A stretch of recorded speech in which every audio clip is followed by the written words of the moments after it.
காடுக்காகவும் பொறிக்காகவும் அவங்களுக்குன்னு இருந்த ஒரு பெரிய வீட்டுல வாழ்ந்து வந்தாங்க. அவங்களுக்கு ஒரே ஒரு பையன், அவன் பேரு ஜக்கு. காடுக்காக அந்த காட்டுல இருந்த ஒரு பெரிய ஃபேக்டரியில வேலை பார்த்துக்கிட்டு இருந்தது. அதனால அதுக்கு கை நிறைய சம்பளம் கிடைச்சது. இவங்க கிட்ட நிறைய பணம் இருந்ததால இவங்க 3 பேருமே எல்லா விஷயத்திலயும் ரொம்ப ஊதாரித்தனமா இருந்தாங்க. பணத்தை தண்ணி மாதிரி செலவு பண்ணுவாங்க. தேவை இருக்கோ இல்லையோ ஆசைப்பட்ட பொருளை வாங்கிட்டு வந்து வீட்டுல வச்சிருவாங்க. அப்புறம் உணவு பொருளையும் நிறைய வேஸ்ட் பண்ணுவாங்க. இப்படி இவங்க வீணாக்குற உணவு பொருட்களை பசியில இருக்கிற மற்ற பறவைங்களுக்கு கொடுக்க மாட்டாங்க.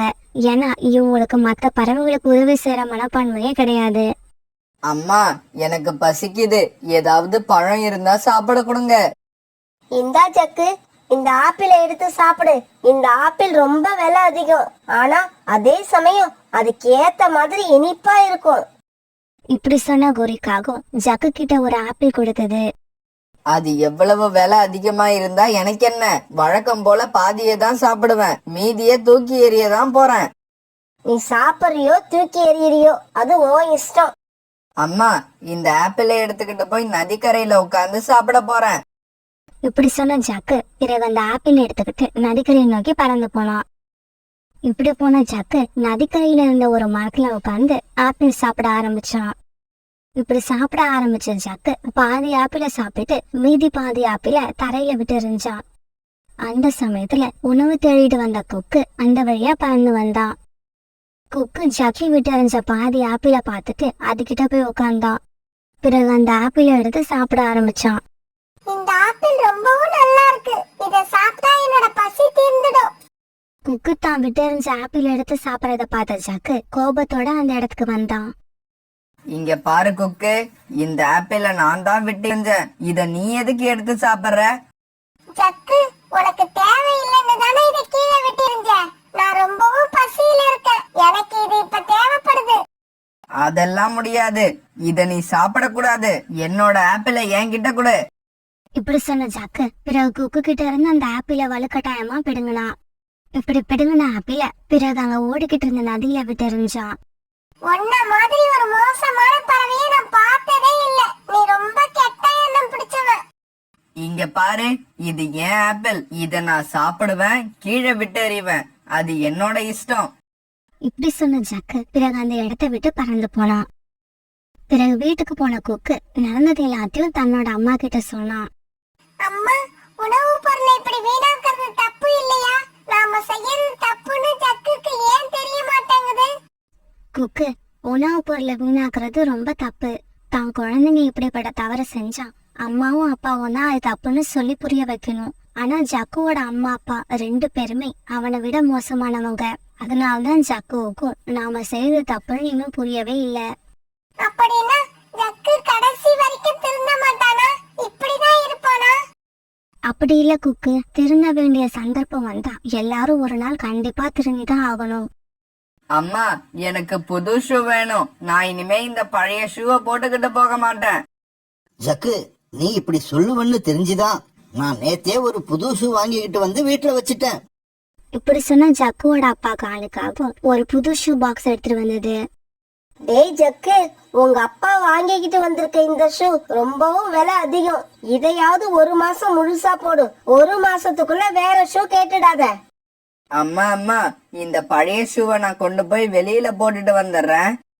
என்னோட பையனுக்கு புதுசா ஒரு பொருள் வந்துட்டா பழைய பொருள் வீட்டுல இருக்க கூடாது, அதை கொண்டு போய் நதியில வீசணும். அப்பதான் அவனுக்கு நிம்மதி.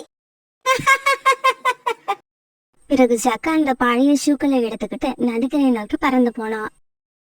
அப்ப அந்த நதிக்கரையில ரீட்டா கிளியோட பையன் விட்டு உட்கார்ந்து இருந்தான். ரீட்டா கிளியோட குடும்பம் ஒரு ஏழை குடும்பம். ஜக்கு எடுத்துட்டு வந்த ஷூவை பார்த்துட்டு விட்டு இப்படி பேச ஆரம்பிச்சான். ஜக்கு, இந்த ஷூ யாரோடது? எங்க அப்பா எனக்காக புது ஷூ வாங்கிக்கிட்டு வந்துட்டாங்க, அதனால இந்த பழைய ஷூவை நதியில விட்டு எறிய போறேன். ஜக்கு ஜக்கு, இந்த பழைய ஷூவை என்கிட்ட கொடுத்துடு. என்கிட்ட போட்டுக்க ஷூவே இல்ல. இந்த ஷூவை நான் போட்டுக்கிறேன். முடியாது, என்னோட ஷூவை நான் யாருக்கும் கொடுக்க மாட்டேன். இப்படி சொன்ன ஜக்கு பிறகு அந்த ஷூவை நதியில விட்டு எறிஞ்சான். இங்க நடந்தது எல்லாத்தையும் அந்த காட்டுல இருந்த வனதேவதை பார்த்துக்கிட்டே இருந்தது. வர வர இந்த ஜக்குவோட நடத்தை ரொம்பவும் மோசமா போய்கிட்டு இருக்கு. அதுக்கு காரணம் இவன் மட்டும் இல்ல, இவனோட அம்மாவும் அப்பாவும் தான். அதனால இவங்க 3 பேருக்கும் புத்தி வர்ற மாதிரி நாம ஏதாவது செஞ்சாகணும். பிறகு ராத்திரி ஆச்சு. காலுக்காகவும் கோரிக்காகவும் அவங்க பையன் சக்கு இவங்க 3 பேரும் தங்களுடைய வீட்டுல படுத்து தூங்கிட்டு இருந்தாங்க. இந்த சமயத்துல அந்த வனதேவதை ஜக்குவோட வீட்டுக்கு வந்துச்சு. ஜக்குவோட வீட்டுல இருந்த எல்லா பொருட்களையும் மாயமா மறைய வச்சது. அவங்க வீட்டுல இருந்த ஏசி, ஃப்ரிட்ஜ், வாஷிங் மிஷின் இப்படி எந்த பொருளுமே இப்ப அங்க இல்ல. இது மட்டும் இல்ல, அவங்க அலமாரியில இருந்த பணமும் மாயமா மறைஞ்சு போச்சு. இதுக்கப்புறம் வீட்டை விட்டு வெளியில வந்த வனதேவதை அவங்களோட வீட்டையும் ஒரு பழைய உடைஞ்சு போன வீடா மாத்திடுச்சு. ஒரு பொருளோட மதிப்பு என்னன்னு தெரியாதவங்களுக்கு எல்லாம் அந்த பொருள் அவங்க கையை விட்டு போனதுக்கு அப்புறம் தான் அந்த பொருளோட மதிப்பு தெரிய ஆரம்பிக்கும். இப்படி சொன்ன அந்த வனதேவதை அங்க இருந்து மறைஞ்சு போயிடுச்சு. கொஞ்ச நேரம் கழிச்சு ஏசி இல்லாதால கோரிக்காகத்துக்கு முழிப்பு வந்துருச்சு. காலுஜி, எதுக்காக ஏசியை ஆஃப் பண்ணுனீங்க? சீக்கிரம் அதை போடுங்க, இல்லனா என்னால தூங்க முடியாது. பிறகு கண் விழிச்ச காலுக்காகவும் ஏசி இல்லாத பார்த்துட்டு அதிர்ச்சி ஆயிடுச்சு. கோரி, சீக்கிரம் எழுந்திரி. ஏசிய நான் ஆஃப் பண்ணல, நம்ம வீட்ல இருந்த ஏசிய காணும். பிறகு இவங்க வீட்டுல இருந்த பொருள் எல்லாமே இப்ப இல்லாத பார்த்துட்டு கண்ணீர் விட்டு அழுதாங்க. மறுநாள் பொழுது விடிஞ்சிச்சு. வீட்டை விட்டு வெளியில வந்த காலுக்காகத்தோட குடும்பம் தங்களோட வீடு இப்ப பழைய வீடா மாறி போயிருக்கிறத பார்த்துட்டு மறுபடியும் அதிர்ச்சியானாங்க. கோரி, இதெல்லாம் எப்படி நடக்குதுன்னு எனக்கு எதுவுமே புரியல. காலுக்காக இப்படி சொல்லிட்டு இருக்கும்போது காலுக்காக வேலை செய்யற ஆபீஸ்ல இருந்து ஒரு பறவை அங்க வந்தது. காலு, நீங்க வேலை சரியா செய்யாம ஆபீஸ் நேரத்துல அடிக்கடி ஆபீஸ விட்டு வெளியே போனதால உங்களை கம்பெனி நிர்வாகம் வேலையை விட்டு எடுத்துருச்சு. இப்படி சொல்லிட்டு அந்த பறவை அங்க இருந்து பறந்து போயிடுச்சு. காலுஜி, வீட்ல இருந்த பொருள் எல்லாம் திருட்டு போயிடுச்சு. நாம குடியிருந்த வீடும் இப்படி குடிசை மாதிரி மாறி போய் நிக்குது. இந்த நிலைமையில உங்களுக்கு வேலையும் போயிடுச்சு. அம்மா அம்மா, எனக்கு ரொம்ப பசிக்குது, பர்கர் வாங்க காசு கொடுங்க. டேய் ஜக்கு, நம்ம வீட்ல இப்ப பணமும் இல்ல, பசிக்கு சாப்பிடறதுக்கு பழைய சோறும் இல்ல. இந்த நிலைமையில உனக்கு பர்கர் கேக்குதா? காலுஜி, கையில இருந்த பணமும் போயிடுச்சு, வேலையும் போயிடுச்சு. இப்ப நம்ம சாப்பாட்டுக்கு என்ன பண்றது? கோரி, நம்ம வீட்ல 2 கோடாரி இருக்கிறத மறந்துட்டியா? இதுக்கப்புறம் நாம 2 பேரும் விறகு வெட்டி வித்து பணம் சம்பாதிச்சாதான் 3 வேளையும் சாப்பிடலாம். டேய் ஜக்கு, பசிய பொறுத்துக்கிட்டே இரு. அம்மாவும் அப்பாவும் போய் பணம் சம்பாதிச்சுக்கிட்டு வந்து சாப்பாடு வாங்கி தரோம். இப்படி சொல்லிட்டு காலுக்காகவும் கோரிக்காகவும் கோடாரி எடுத்துக்கிட்டு மரம் வெட்டுறதுக்காக காட்டுக்குள்ள பறந்து போனாங்க.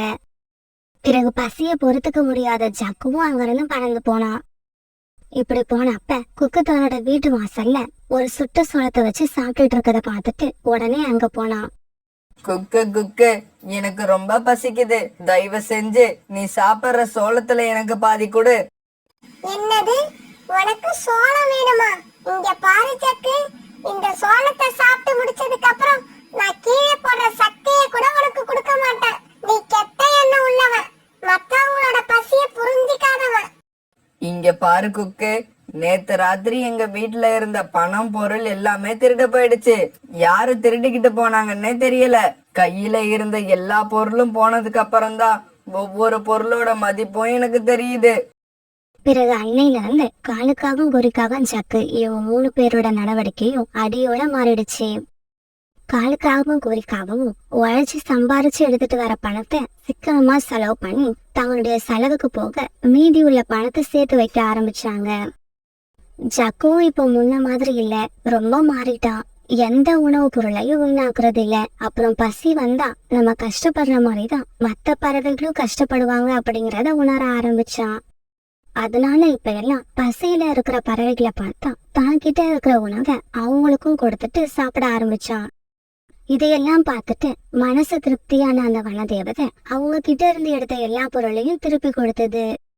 அவங்க குடியிருந்த வீட்டையும் பழையபடி மாத்திருச்சு.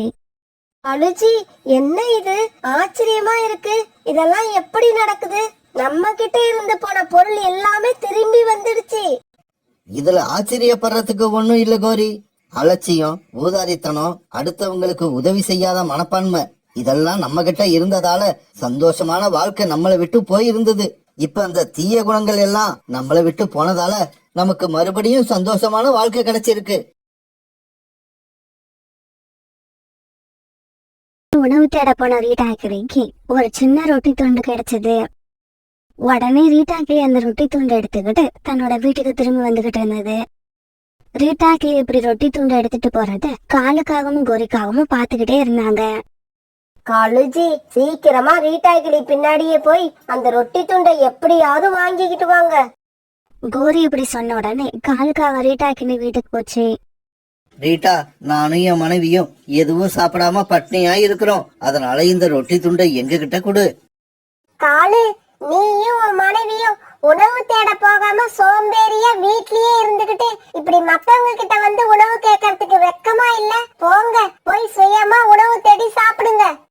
இங்க பாரு ரீட்டா, நான் உங்ககிட்ட அட்வைஸ் கேட்கறதுக்காக வரல, ரொட்டி துண்டை வாங்கிக்கிட்டு போறதுக்கு தான் வந்தேன். நான் தான் கொடுக்க முடியாதுன்னு சொல்றேன்ல, போய் இங்க இருந்து. நீ குடுக்கலன்னு சொல்லிட்டா இந்த ரொட்டி துண்டை இப்படியே விட்டுட்டு போயிடுவேன்னு நினைச்சியா? இந்த காலுகிட்ட அதுதான் நடக்காது. இப்படி சொன்ன காலுக்காகவும் அந்த ரொட்டி துண்டை எடுத்துக்கிட்டு அங்கிருந்து பறந்து போயிடுச்சு. ரீட்டா கிளி கொஞ்ச தூரம் காலுக்காகத்தை விரட்டிக்கிட்டே வந்தது. இருந்தாலும் காலுக்காக வேகமா பறந்து போனதால ரீட்டா கிளியால பின்தொடர்ந்து போக முடியல. இந்த காகங்கள் ரொம்பவும் மோசமா நடந்துக்கிறாங்க. அடுத்தவங்களோட உணவை தட்டி பறிச்சு சாப்பிடறதுக்கு இவங்களுக்கு எப்படிதான் மனசு வருதுன்னு தெரியல. காலுஜி, நீங்க போய் கேட்ட உடனே ரீட்டா கிளி இந்த ரொட்டிய கொடுத்துடுச்சா? கோரி, நாம கேட்ட உடனே அவங்க கொடுத்துட்டா நமக்கு ஏன் கெட்ட பேர் வருது? அவங்க கொடுக்காததாலதான் நாம வலுக்கட்டாயமா வாங்கிக்கிட்டு வரோம். உடனே இந்த காட்டுல உள்ள பறவைகள் எல்லாம் நம்மளை பத்தி தப்பு தப்பா பேச ஆரம்பிச்சிடுறாங்க. இப்படி பேசிக்கிட்ட காங்கள் 2 பேரும் பிறகு அந்த ரொட்டியை சாப்பிட்டு முடிச்சாங்க. மறுநாள் சோனா குருவி தன்னுடைய குழந்தைங்களுக்காக ரொம்பவும் கஷ்டப்பட்டு தேடி திராட்சை பழத்தை கண்டுபிடிச்சது. அப்பாடா, இந்த செடியில ஒரு கொத்து திராட்சை இருக்கு, என்னோட குழந்தைங்களுக்கு திராட்சை பழம்னா ரொம்ப பிடிக்கும். இப்படி நினைச்ச சோனா குருவி பிறகு அந்த திராட்சை பழத்தை எடுத்துக்கிட்டு தன்னுடைய வீடு நோக்கி பறந்து போச்சு. இத பார்த்த காலுக்காகவும் அந்த திராட்சை பழத்தை சோனா குருவி கிட்ட இருந்து பிடுங்கிறதுக்காக சோனா குருவி பின்னாலேயே பறந்து போச்சு. இருந்தாலும் வேகமா பறந்து போன சோனா குருவி தன்னுடைய வீட்டு வாசலுக்கு போய் சேர்ந்துடுச்சு. சோனா, இந்த திராட்சை பழத்தை என்கிட்ட கொடு. நீ வழக்கமா சாப்பிடுற மாதிரி வீட்டுல உள்ள காஞ்ச தானியங்களை சாப்பிடு. காலண்ணா, இந்த திராட்சை பழத்தை நான் என் குழந்தைங்களுக்காக எடுத்துட்டு வந்திருக்கேன், தயவு செய்து இது கேட்காதீங்க. சரி சரி, இதுக்கப்புறம் இந்த திராட்சை பழத்தை நான் கேட்க மாட்டேன். ஏன்னா உன்னை கேட்காமலே எடுத்துக்கிட்டு போக போறேன். இப்படி சொன்ன காலுக்காக பிறகு அந்த திராட்சை பழத்தை தூக்கிட்டு தன்னோட வீடு நோக்கி பறந்து போச்சு. காலுக்காகவும் இப்படி திராட்சை பழத்தை எடுத்துட்டு போன உடனே சோனா குருவிக்கு அழுக வந்துருச்சு. என்னோட குழந்தைங்க அம்மா எப்ப வருவாங்கன்னு வீட்டுக்குள்ள காத்திருக்காங்க. மனசாட்சியே இல்லாத இந்த காகம் என்னோட குழந்தைங்க உணவை இப்படி திருடிட்டு போகுது, இதை இப்படியே விடக்கூடாது. இப்படி நினைச்சு சோனா குருவி உடனே புறாவை பார்க்க பறந்து போச்சு. சோனா குருவி புறா இருக்கிற இடத்துக்கு போறப்ப ரீட்டா கிளியும் அங்க இருந்தது. அங்க போன சோனா குருவி நடந்தது எல்லாத்தையும் அவங்க 2 பேர்கிட்டயும் அழுதுகிட்டே சொல்லுச்சு. நேத்து என்னோட உணவை பிடுங்கிக்கிட்டு போன அந்த காகம் இன்னைக்கு சோனா குருவியோட உணவை பிடுங்கிக்கிட்டு போயிருக்கு. இதை இப்படியே விடக்கூடாது. விட்டா அந்த காகங்களுக்கு துணிச்சல் அதிகமாயிடும். சோனா, நாளைக்கு நீ உணவை எடுத்துக்கிட்டு வீட்டுக்கு திரும்புறப்ப நாங்க உன் வீட்டுக்கு பக்கத்துல மறைஞ்சு இருக்கிறோம். 2 நாளா ருசி கண்ட அந்த காகம் நாளைக்கு எப்படியும் உன் வீட்டுக்கு வரும். அந்த சமயத்துல அதுக்கு சரியான தண்டனை கொடுத்தாகணும். மறுநாள் இவங்க நினைச்ச மாதிரியே சோனா குருவி உணவு எடுத்துட்டு வீடு திரும்புறப்ப அதை பார்த்த காலுக்காக சோனா குருவி பின்னாலேயே பறந்து வந்துச்சு. உடனே சோனா குருவி வேக வேகமா பறந்து தன்னுடைய வீட்டுக்கு வந்து சேர்ந்துருச்சு. பின்னாடியே பறந்து வந்த காலுக்காகவும் சோனா குருவி கிட்ட இருந்து அந்த ஆப்பிள்ல தாங்க பக்கம் இழுத்துச்சு. சோனா, இந்த ஆப்பிள நீ வர்ற வழியிலேயே என்கிட்ட கொடுத்திருக்கலாம். ஆனா நீ கொஞ்சம் கூட இறக்கமே இல்லாம நடந்துக்கிற. எதுக்காக என்ன இவ்வளவு தூரம் அலைய வைக்கிற? நாளையில இருந்து என்ன இந்த மாதிரி அலைய விடாத. என்னை எங்க பாக்குறியோ அந்த இடத்துலயே உங்ககிட்ட இருக்கிற உணவை என்கிட்ட கொடுத்துரு. இந்த சமயத்துல கையில கம்போட சோனா குருவி வீட்டுக்கு பின்னால மறைஞ்சிருந்த புறாவும் ரீட்டா கிளியும் அங்க வந்தாங்க. இப்படி வந்த புறாவும் ரீட்டா கிளியும் காலுக்காக தாட்டி விழுந்து வாங்கினாங்க. என்ன விட்டுடுங்க, என்ன விட்டுடுங்க. நான் இனிமே இப்படி செய்ய மாட்டேன். என்ன விட்டுடுங்க. பிறகு ஒரு வழியா இவங்க கிட்ட இருந்து தப்பிச்ச காலுக்காகவும் தன்னோட வீட்டுக்கு பறந்து போச்சு. கோரி கோரி, என்னோட நிலைமைய பாரு. இதுக்கப்புறம் இந்த காட்டுல நம்மள யாருமே மதிக்க மாட்டாங்க. காலுஜி, என்னாச்சு உங்களுக்கு? ஏன் இப்படி உடம்பெல்லாம் ரத்தமா இருக்கு? கோரி, அந்த சோனா குருவிதான் என்ன ஆளு வச்சு அடிச்சிருச்சு. அடின்னா அடி, அப்படி ஒரு அடி. ஏதோ ஐயா அம்மான்னு கெஞ்சி கேட்டதாலதான் என்ன புறாவும் ரீட்டா கிளியும் உயிரோட விட்டாங்க. இல்லன்னா அடிச்சே கொண்டு இருப்பாங்க. தன்னோட கணவர் இப்படி அடிபட்டு காயத்தோட வந்திருக்கத பார்த்த கோரிக்காகத்தோட கண்ணென்னா கோபத்துல சிவந்து போச்சு. என்னோட கணவர் அடிச்சவங்க யாரா இருந்தாலும் அவங்கள சும்மா விட மாட்டேன். பழிக்கு பழி வாங்குவேன். இப்படி சொன்ன கோரிக்காக உடனே தன்னோட தம்பிகளை பார்க்க பறந்து போச்சு. டேய் தம்பிகளா, நடக்க கூடாதது நடந்துடுச்சு. நானும் உங்க மாமாவும் ரொம்ப அவமானப்பட்டுட்டோம். அக்கா, என்னக்கா சொல்ற? என்ன ஆச்சு? உடனே கோரிக்காவன் தான் தம்பிங்க கிட்ட நடந்தது எல்லாத்தையும் சொல்லுச்சு. உங்க மாமாவோட உடம்புல ரத்தம் வராத இடமே இல்ல. அந்த அளவுக்கு அடிச்சு துவைச்சு எடுத்துட்டாங்க. அக்கா, போதும் நிறுத்து. இதுக்கப்புறம் நீ ஒரு வார்த்தை கூட பேச வேண்டாம். டேய் தம்பிங்களா, அக்கா சொன்னதை கேட்டீங்களா? உடனே கிளம்புங்க. அக்கா கூடவே போய் அந்த குருவி, புறா, கிளி இவங்க 3 பேருக்கும் தகுந்த தண்டனையை கொடுத்துட்டு வருவோம். இப்படி பேசிக்கிட்ட கோரிக்காகத்தோட தம்பிகள் 3 பேரும் கோரிக்காகத்தோட காட்டுக்கு பறந்து வந்தாங்க. இப்படி வந்தவங்க புறாவையும் ரீட்டாக்கிலையும் பார்த்த உடனே அவங்க மேல பாஞ்சு அவங்கள அடிக்க ஆரம்பிச்சாங்க. இந்த காங்கல் கிட்ட அடிவாங்கள புறாவும் ரீட்டாக்கிலையும் கொஞ்ச நேரத்திலேயே மயக்கமாயி கீழே விழுந்துட்டாங்க. அக்கா, அந்த குருவி எங்க இருக்குன்னு சொல்லு. அந்த குருவி இன்னைக்கு வாங்குற அடியில கண்ணீர் விட்டு அழுது உன்கிட்டயும் மாமா கிட்டயும் மன்னிப்பு கேட்கணும். டேய் தம்பி, அந்த குருவி இந்நேரம் உணவு தேட போயிருக்கோம். வா, அவங்க வீட்டுக்கு போய் காத்திருப்போம். எத்தனை மணி ஆனாலும் அது வீட்டுக்கு வந்துதான் ஆகணும். இவங்க இப்படி பேசுறது எல்லாம் பக்கத்து வீட்டுல இருந்த ரோனி குருவி கேட்டுக்கிட்டே இருந்தது. பாவம் சோனா குருவி, இப்ப இங்க வந்தா கண்டிப்பா இந்த காகங்கள் அதை அடிச்சே கொண்டுடுவாங்க.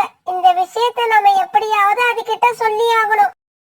இப்படி நினைச்ச ரோனி குருவி உடனே சோனா குருவிய பார்க்க பறந்து போச்சு. இப்படி பறந்து போன ரோனி குருவி ரொம்ப தூரம் போனதுக்கு அப்புறம் சோனா குருவிய ஒரு இடத்துல பாத்துடுச்சு. உடனே ரோனி குருவி நடந்த விஷயங்களை எல்லாம் சோனா குருவி கிட்ட சொல்லுச்சு. எனக்கு உதவின காரணத்துக்காக புறா அண்ணனையும் ரீட்டா கிளியையும் அந்த காங்கல் இப்படி அடிச்சு போட்டு இருக்காங்க. கடவுளே, இதுக்கு ஒரு முடிவே கிடையாதா? இங்க பாரு சோனா, தயவு செய்து இப்ப நீ வீட்டுக்கு வராத. இங்கேயே எங்கேயாவது தங்கி இரு. அந்த காகங்கள் போனதுக்கு அப்புறம் நான் உனக்கு தகவல் சொல்றேன். அதுக்கப்புறமா நீ வீட்டுக்கு வந்தா போதும். இப்படி சொல்லிட்டு ரோனி குருவி தன்னுடைய வீட்டுக்கு பறந்து போயிடுச்சு. பிறகு சோனா குருவி வேற வழி இல்லாம அங்க இருந்த ஒரு மரப்பொந்துல பதுங்கி இருந்தது. அன்னைக்கு சாயங்காலம் ஆச்சு. கடவுளே, என்னோட குழந்தைகள் 2 பேரும் என்ன காணாம தவிச்சுக்கிட்டு இருப்பாங்க. என்னோட இந்த நிலைமை வேற யாருக்கும் வந்துடக்கூடாது. அந்த சமயத்துல பீம் தன்னோட அம்மா அப்பா கூட அந்த பக்கமா பறந்து வந்துகிட்டு இருந்தான். இப்படி பறந்து வந்த அவன் சோனா குருவி ஒரு மரப்பொந்துக்குள்ள உட்கார்ந்து இருக்கத பாத்துட்டான். அம்மா அம்மா, அங்க ஒரு மரப்பொந்துக்குள்ள சோனாண்டி உட்கார்ந்துருக்காங்க. வாங்க, அவங்கள போய் பார்த்துட்டு வருவோம். பீம் இப்படி சொன்னதும் பிறகு எல்லாரும் சோனா குருவி கிட்ட போய் உட்கார்ந்தாங்க. சோனா, நீ மட்டும் தனியா எதுக்காக இங்க உட்கார்ந்துருக்க?